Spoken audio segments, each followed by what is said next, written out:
നമ്മളെ നാട്ടിലൊക്കെ ചെരുപ്പിട്ട് മനുഷ്യന്മാർ വീട് കേടുത്തുന്ന പരിപാടിയുണ്ട്, കല്യാണത്തിനും കുടിരിക്കലിനും. അത് ചെയ്യാൻ പാടില്ലാത്ത കാര്യമാണ്.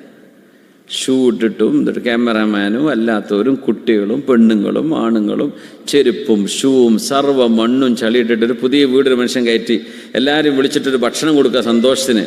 എന്നിട്ട് ആ വീട് അങ്ങോട്ട് മോശമാക്കി കൊടുക്കുക. എന്നിട്ട് ആ സാധു തലേ കൈയിട്ട് കയറുക, പഠിച്ചവൻ ഇതൊക്കെ നന്നാക്കി പെയിൻ്റ് അടിക്കണമെങ്കിൽ ഇനിയൊരു പെയിൻ്റ് അടിൻ്റെ പൈസ വേറെ കാണണം. എത്ര നജസ് ഉണ്ടാവും, എത്ര ചളി ഉണ്ടാവും. അത് കാർപ്പറ്റിലും അടുക്കളയിലും ബെഡ്റൂമിൽ വരെ ഷൂ ഒക്കെ വെച്ചിട്ട് ഇങ്ങനെ ഇരിക്കണ കാണാം മഹാന്മാർ. വലിയ തെറ്റാണത്, ചെയ്യരുത്. ചെരുപ്പ് നഷ്ടപ്പെട്ടു എന്നാണോ പേടി? ചെരുപ്പ് നഷ്ടപ്പെടുന്നില്ല, പോകാനുള്ളത് കാൽമെന്ന് വരെ ഊരിക്കൊണ്ടോ, അത് വേറെ വിഷയം. അല്ലേ അവിടെ ഉണ്ടാകും. ചെരുപ്പ് കള്ളന്മാരൊക്കെ ഇപ്പോൾ കുറഞ്ഞിട്ടുണ്ട്, പഴയ പോലെ അത്ര അല്ലേ. നമ്മൾ മനുഷ്യന്മാരെ ചീപ്പാക്കാൻ പാടില്ല, ഡീസൻ്റ് ആയിട്ടുണ്ട്.